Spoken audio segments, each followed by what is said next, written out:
laissez-moi juste vous faire un petit portrait depuis 2018 et le combat et le défi que j'ai depuis mon arrivée de réduire le déficit de maintien d'actifs.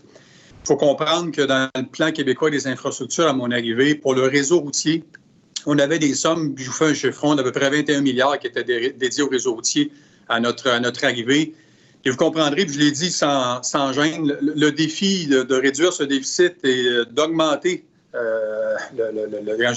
notre réseau en termes de bon état, d'indice d'état gouvernemental. Bien, il fallait plus de sous, il fallait aussi être capable de réaliser ces travaux dans les prochaines années.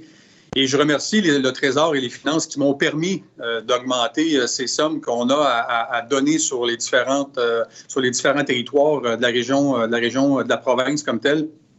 Et on est passé de 20 milliards en 2018 à 28 milliards en 2021. C'est des sommes considérables pour réduire ce déficit. C'est bien beau de le faire sur le réseau supérieur, mais je vous fais une petite parenthèse sur le réseau municipal parce que le programme d'aide à la voirie locale était un autre programme qu'on devait bonifier pour être capable de réduire ce déficit et d'être capable de dire oui, on prend connaissance des causes de notre problème sur le réseau routier supérieur, mais le réseau municipal, à mon arrivée, on avait une moyenne de 220 millions par année qui était dédiée à ce programme. On l'a monté à 470 millions. Donc, je suis très heureux. Je sais qu'il y a certains élus qui en ont bénéficié dans les 3 dernières années. Puis on va continuer de le faire pour être capable de réduire ce déficit de maintien d'actifs. Sans oublier le plan québécois des infrastructures, comme vous le savez, qui est passé de 100 milliards à notre arrivée à 135 milliards. Donc, une grande part de ces sommes sont dédiées au ministère des Transports pour, encore une fois, être capable de réduire ce déficit et de mettre à niveau, que ce soit notre réseau routier ou nos infrastructures, nos ponts et autres. Précisément, pour la Gaspésie et les Îles-de-la-Madeleine, pour les 2 prochaines années, je suis très heureux d'annoncer des sommes. Je vous fais un chiffron de 314 millions de dollars qui seront dédiés donc à la région Gaspésie et Îles-de-la-Madeleine pour les 2 prochaines années. Des sommes qui seront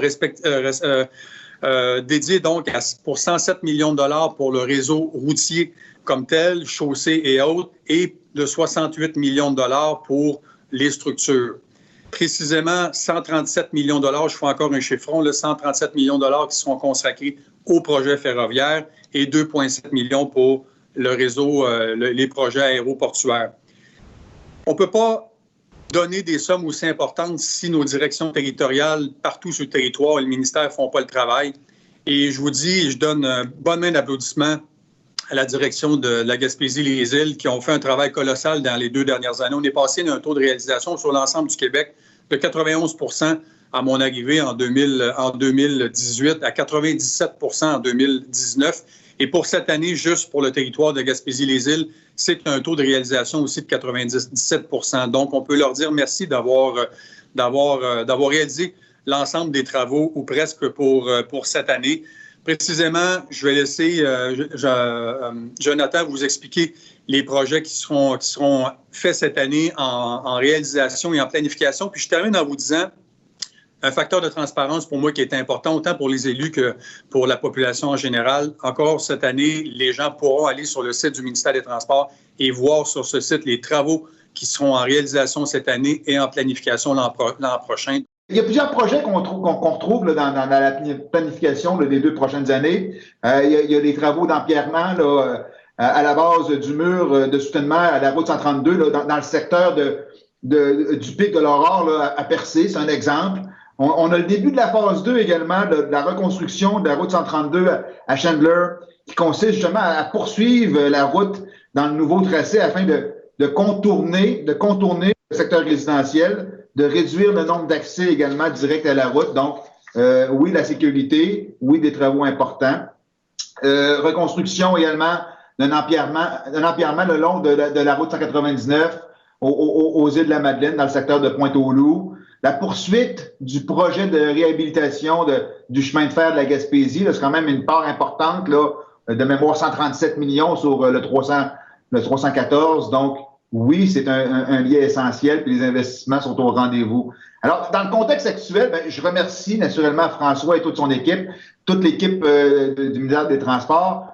Dans le contexte actuel, dans une perspective de relance économique, de voir en fin de compte des investissements nécessaires, mais aussi importants dans les régions du Québec, oui, ça ça entraîne la vitalité économique. Ça fait qu'il y a des chantiers routiers, ça fait qu'il y a des gens qui y travaillent. On en a besoin en termes de sécurité, en termes de transport. Et en plus, ben c'est tout dans l'intérêt des Québécois, dans le développement régional, d'avoir des investissements aussi importants. Alors, merci François. Honnêtement, en conclusion, notre gouvernement, là, on met tout en œuvre pour soutenir la relance économique des régions par de nombreux projets d'infrastructures, entre autres, dont les infrastructures routières. Je termine en remerciant à l'avance nos partenaires locaux, nos partenaires municipaux, les différents entrepreneurs du milieu qui vont contribuer justement à faire de ces projets qui sont annoncés aujourd'hui, de les réaliser là, de manière efficiente. Et on réitère que le taux de réalisation va être au rendez-vous. Alors, les annonces qu'on fait aujourd'hui vont faire une différence rapidement dans les 2 prochaines années. Merci tout le monde.